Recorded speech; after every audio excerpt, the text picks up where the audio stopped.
This is Peter Pan, Chapter 6, The Little House. Foolish Toodles was standing like a conqueror over Wendy's body when the other boys sprang, armed, from their trees. "You are too late," he cried proudly. "I have shot the Wendy. Peter will be so pleased with me." Overhead, Tinker Bell shouted, "Silly ass," and darted into hiding. The others did not hear her. They had crowded round Wendy, and as they looked, a terrible silence fell upon the wood. If Wendy's heart had been beating, they would have all heard it. Slightly was the first to speak. "This is no bird," he said in a scared voice. "I think this must be a lady." "A lady," said Toodles, and fell a-trembling. "And we have killed her," Nibs said hoarsely. They all whipped off their caps. "Now I see," Curly said. "Peter was bringing her to us." He threw himself sorrowfully on the ground. "A lady to take care of us at last," said one of the twins, "and you have killed her." They were sorry for him, but sorrier for themselves, and when he took a step nearer them, they turned from him. Toodles' face was very white, but there had been a dignity about him now that had never been there before. "I did it," he said, reflecting. "When ladies used to come to me in dreams, I said, 'Pretty mother, pretty mother,' but when at last she really came, I shot her." He moved slowly away. "Don't go," they called in pity. "I must," he answered, shaking. "I am so afraid of Peter." It was at this tragic moment that they heard a sound which made the heart of every one of them rise to his mouth. They heard Peter crow. "Peter!" they cried, for it was always thus that he signaled his return. "Hide her," they whispered, and gathered hastily around Wendy, but Toodles stood aloof. Again came that ringing crow, and Peter dropped in front of them. "Greetings, boys," he cried, and mechanically they saluted. And then again there was silence. He frowned. "I am back," he said hotly. "Why do you not cheer?" They opened their mouths, but the cheers would not come. He overlooked it in his haste to tell the glorious tidings. "Good news, boys," he cried. "I have brought at last a mother for you all." Still no sound, except a little thud from Toodles as he dropped on his knees. "Have you not seen her?" asked Peter, becoming troubled. "She flew this way." "Ah me," one voice said, and another said, "Oh, mournful day." Toodles rose. "Peter," he said quietly, "I will show her to you." And when the others would still have hidden her, he said, "Back, twins, let Peter see." So they all stood back and let him see, and after he had looked for a little time, he did not know what to do next. "She is dead," he said uncomfortably. "Perhaps she is frightened at being dead." He thought of hopping off in a comic sort of way till he was out of sight of her, and then never going near the spot any more. They would have all been glad to follow if he had done this. But there was the arrow. He took it from her heart and faced his band. "Whose arrow?" he demanded sternly. "Mine, Peter," said Toodles on his knees. "Oh, dastard hand," Peter said, and he raised the arrow to use it as a dagger. Toodles did not flinch. He bared his breast. "Strike, Peter," he said firmly. "Strike true."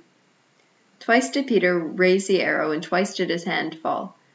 "I cannot strike," he said with awe. "There is something stays my hand." All looked at him in wonder, save Nibs, who fortunately looked at Wendy. "It is she," he cried, "the Wendy lady. See her arm." Wonderful to relate, Wendy had raised her arm. Nibs bent over her and listened reverently. "I think she said, 'Poor Toodles,'" he whispered. "She lives," Peter said briefly. Slightly cried instantly, "The Wendy lady lives!" Then Peter knelt beside her and found his button. Remember, she had put it on a chain that she wore around her neck.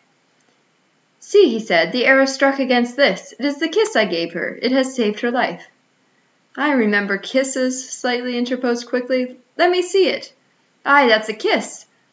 Peter did not hear him. He was begging Wendy to get better quickly so that he could show her the mermaids. Of course she could not answer yet, being still in a frightful faint, but from overhead came a wailing note. "Listen to Tink," said Curly. "She is crying because the Wendy lives." Then they had to tell Peter of Tink's crime, and almost never had they seen him look so stern. "Listen, Tinker Bell," he cried. "I am your friend no more. Be gone from me forever." She flew onto his shoulder and pleaded, but he brushed her off. Not until Wendy again raised her arm did he relent sufficiently to say, "Well, not forever, but for a whole week." Do you think Tinker Bell was grateful to Wendy for raising her arm? Oh dear no. Never wanted to pinch her so much. Berries indeed are strange, and Peter, who understood them best, often cuffed them. But what to do with Wendy in her present delicate state of health? "Let us carry her down into the house," Curly suggested. "Aye," said Slightly. "That is what one does with ladies." "No, no," Peter said. "You must not touch her. That would not be sufficiently respectful." "That," said Slightly, "is what I was thinking." "But if she lies there," Toodles said, "she will die." "Aye, she will die," Slightly admitted, "but there is no way out." "Yes, there is," cried Peter. "Let us build a little house round her." They were all delighted. "Quick!" he ordered them. "Bring me each of you the best of what we have. Gut our house. Be sharp." In a moment they were busy as tailors the night before a wedding. They scurried this way and that, down for bedding, up for firewood, and, while they were at it, who should appear but John and Michael? As they dragged along the ground, they fell asleep standing, stopped, woke up, moved another step, and slept again. "John, John," Michael would cry. "Wake up! Where is Nana, John, and Mother?" And then John would rub his eyes and mutter, "It is true, we did fly." You may be sure they were very relieved to find Peter. "Hello, Peter," they said. "Hello," replied Peter amicably, although he had quite forgotten them. He was very busy at the moment measuring Wendy with his feet to see how large a house she would need. Of course, he meant to leave room for chairs and a table. John and Michael watched him. "Is Wendy asleep?" they asked. "Yes." "John," Michael proposed, "let us wake her and get her to make some supper for us." But as he said it, some of the other boys rushed on carrying branches for the building of the house. "Look at them!" he cried. "Curly," said Peter in his most captain-y voice, "see that these boys help in the building of the house." "Aye, aye, sir." "Build a house!" exclaimed John. "For the Wendy," said Curly. "For Wendy," said John said aghast. "Why, she is only a girl." "That," explained Curly, "is why we are her servants." "You, Wendy's servants?" "Yes," said Peter, "and you also. Away with them." The astounded brothers were dragged away to hack and hew and carry. "Chairs and a fender first," Peter ordered. "Then we shall build a house round them." "Aye," said Slightly, "that is how a house is built. It all comes back to me." Peter thought of everything. "Slightly," he cried, "fetch a doctor." "Aye, aye," said Slightly at once, and disappeared, scratching his head. But he knew Peter must be obeyed, and he returned in a moment, wearing John's hat and looking solemn. "Please, sir," said Peter, going to him, "are you a doctor?" The difference between him and the other boys at such a time was that they knew it was make-believe, while to him make-believe and true were exactly the same thing. This sometimes troubled them, as when they had to make-believe that they had had their dinners. If they broke down in their make-believe, he rapped them on the knuckles. "Yes, my little man," Slightly anxiously replied, who had chapped knuckles. "Please, sir," Peter explained, "a lady lies very ill." She was lying at their feet, but Slightly had the sense not to see her. "Tut, tut, tut," he said. "Where does she lie?" "In yonder glade." "I will put a glass thing in her mouth," said Slightly, and he made believe to do it, while Peter waited. It was an anxious moment when the glass thing was withdrawn. "How is she?" inquired Peter. "Tut, tut, tut," said Slightly. This has cured her." "I am glad," Peter cried. "I will call again in the evening," Slightly said. "Give her beef tea out of a cup with a spout to it." But after he had returned the hat to John, he blew big breaths, which was his habit on escaping from a difficulty. In the meantime, the wood had been alive with the sound of axes.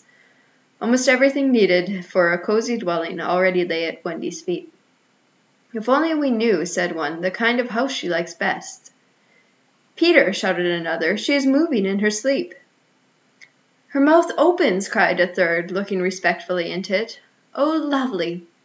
"Perhaps she is going to sing in her sleep," said Peter. "Wendy, sing the kind of house you would like to have." Immediately, without opening her eyes, Wendy began to sing. I wish I had a pretty house, the littlest ever seen, with funny little red walls and roof of mossy green. They gurgled with joy at this, for by the greatest good luck the branches they had brought were sticky with red sap, and the ground was carpeted with moss. As they rattled up the little house, they broke into song themselves. "We've built the little walls and roof and made a lovely door, so tell us, Mother Wendy, what are you wanting more?" To this she answered greedily, "Oh, really next I think I'll have gay windows all about, with roses peeping in, you know, and babies peeping out." With a blow of their fists they made windows, and large yellow leaves were the blinds, but roses. "Roses!" cried Peter sternly. Quickly they made believe to grow the loveliest roses up the walls. Babies? To prevent Peter ordering babies, they hurried into song again. "We've made the roses peeping out, the babes are at the door. We cannot make ourselves, you know, 'cause we've been made before." Peter, seeing this to be a good idea, at once pretended that it was his own. The house was quite beautiful, and no doubt Wendy was very cozy within, though, of course, they could no longer see her. Peter strode up and down, ordering finishing touches. Nothing escaped his eagle eyes. Just when it seemed absolutely finished, "There's no knocker on the door," he said. They were very ashamed, but Toodles gave the sole of his shoe, and it made an excellent knocker. Absolutely finished now, they thought. Not a bit of it. "There's no chimney," Peter said. "We must have a chimney." "It certainly does need a chimney," said John importantly. This gave Peter an idea. He snatched the hat off John's head, knocked out the bottom, and put the hat on the roof. The little house was so pleased to have such a capital chimney that, as if to say thank you, smoke immediately began to come out of the hat. Now really and truly it was finished. Nothing remained to do but knock. "All look your best," Peter warned them. "First impressions are awfully important." He was glad no one asked him what first impressions are. They were all too busy looking their best. He knocked politely, and now the wood was still as the children. Not a sound to be heard except from Tinker Bell, who was watching from a branch and openly sneering. What the boys were wondering was, would anyone answer the knock?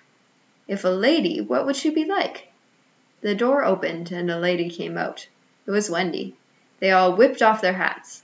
She looked properly surprised, and this was just how they had hoped she would look. "Where am I?" she said. Of course Slightly was the first to get his word in. "Wendy, lady," he said rapidly. "For you we built this house." "Oh, say you're pleased," cried Nibs. "Lovely, darling house," Wendy said, and they were the very words that they had hoped she would say. "And we are your children," cried the twins. Then all went on their knees, and holding out their arms, cried, "Oh, Wendy, lady, be our mother." "Ought I?" Wendy said, all shining. "Of course it's frightfully fascinating, but you see I am only a little girl. I have no real experience." "That doesn't matter," said Peter, as if he were the only person present who knew all about it, though he was really the one who knew least. "What we need is just a nice motherly person." "Oh dear," Wendy said. "You see, I feel that is exactly what I am." It is, they all cried. "We saw it at once." "Very well," she said. "I will do my best. Come inside at once, you naughty children. I am sure your feet are damp. Before I put you to bed, I have just time to finish the story of Cinderella." In they went. I don't know how there was room for them, but you can squeeze very tight in the Neverland. And that was the first of the many joyous evenings they had with Wendy. By and by she tucked them up in the great bed in the home under the trees. But she herself slept that night in the little house, and Peter kept watch outside with drawn sword, for the pirates could be heard carousing far away, and the wolves were on the prowl. The little house looked so cozy and safe in the darkness, with the bright light showing through its blinds, and the chimney smoking beautifully, and Peter standing on guard.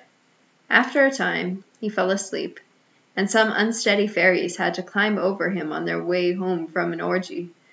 Any of the other boys obstructing the fairy path at night they would have mischieved, but they just tweaked Peter's nose and passed on.